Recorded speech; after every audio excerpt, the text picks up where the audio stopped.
আমাদের অনেকেরই ধারণা বাড়িতে বেগুনি বানালে দোকানের মতো পারফেক্ট স্বাদ আসে না।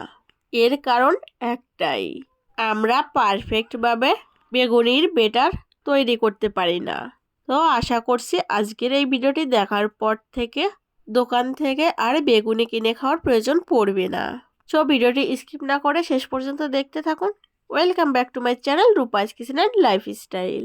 বেগুনি তৈরি করতে বড় সাইজের একটি বেগুন নিয়ে নিয়েছি, 1 কাপ পরিমাণ বেসন ও আধা কাপ পরিমাণ ময়দা নিয়ে নিয়েছি। একটি পাত্র নিয়ে নিয়েছি, পাত্রের উপরে একটা চালনি রেখেছি। এখন 1 কাপ পরিমাণ বেসন চালনির ভিতর দিয়ে দিব, আধা কাপ পরিমাণ ময়দা দিয়ে দিব সামান্য পরিমাণ বেকিং সোডা। এখন সবগুলো উপকরণ ভালো মতো চেলে নিব। বেসনের ভিতরে যে দলা পাকা অংশটি আছে, একটি স্প্যাচুলার মাধ্যমে দলাটা ভেঙে দিব। আমার সব উপকরণগুলো চেলে নেওয়া হয়ে গেলে আবারও স্প্যাচুলার মাধ্যমে শুকনা উপকরণগুলো একটু ভালো মতো মিশিয়ে নিব। এবার সব শুকনা উপকরণের ভিতরে হালকা কুসুম গরম জল দিয়ে দিব। একসঙ্গে বেশি জল দেওয়া যাবে না, অল্প অল্প করে জল দিতে হবে।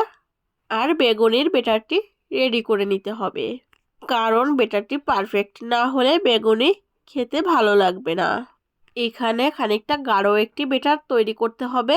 বেগুনির ব্যাটারটা একেবারে বেশি পাতলা করে তৈরি করা যাবে না। ব্যাটারটি দেখেই বুঝতে পারছেন একেবারে বেশি গাঢ়ও করিনি, আবার একেবারে বেশি পাতলাও করিনি। ব্যাটারটা রেডি করা কমপ্লিট। এখন 10 মিনিটের জন্য ঢাকা দিয়ে রেখে দিব। এখন বেগুনটা কেটে রেডি করে নেওয়ার পালা। প্রথমে বেগুনের বোটাটা কেটে আলাদা করে নিয়েছি। এবার বেগুনের মাঝ বরাবর কেটে দুভাগ করে নিয়েছি। বেগুনি তৈরি করার জন্য বেগুনগুলো এখন পিস পিস করে নিব। যতটা সম্ভব পাতলা করে বেগুনের পিসগুলো তৈরি করে নিয়েছি, দেখেই বুঝতে পারছেন। বেগুনগুলো পরিষ্কার জল দিয়ে ভালো মতো ধুয়ে নিব। বেগুনের গায়ে এক্সট্রা যে জলটা থাকবে সে জলটার জন্য আমি একটি টিস্যু পেপার নিয়ে নিয়েছি। টিস্যু পেপারের উপরে বেগুনগুলো সাজিয়ে নিয়েছি। টিস্যু পেপারটা উল্টিয়ে দিয়েছি যাতে করে বেগুন থেকে এক্সট্রা যে জলটা আছে সে জলটা টিস্যু পেপারে টেনে নেয়।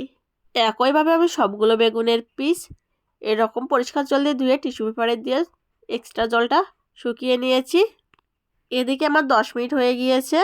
বেগুনির জন্য যে ব্যাটারটি রেডি করে ঢাকা দিয়ে রেখেছিলাম, ঢাকনাটা সরিয়ে স্প্যাচুলার মাধ্যমে আবারও একটু নেড়ে চেড়ে দিব। এবার বেগুনের ভিতরে মশলা অ্যাড করার পালা। এখানে আমি 1 চা চামচ শুকনো মরিচের গুঁড়া নিয়ে নিয়েছি। বেগুনির ব্যাটার তৈরি করার জন্য আমরা ম্যাক্সিমাম লোকই আদা রসুন ব্যবহার করে থাকি, কিন্তু আদা রসুন ব্যবহার করলে দোকানের মতো পারফেক্ট স্বাদ আসবে না বেগুনিতে। এবার 1 চা চামচ জিরা গুঁড়া দিয়ে দিব 1 চা চামচ ধনিয়া গুঁড়া। বেগুনের পারফেক্ট কালারের জন্য সামান্য পরিমাণ ফুড কালারের ভিতরে অল্প পরিমাণ জল দিয়ে একটু পাতলা করে নিব।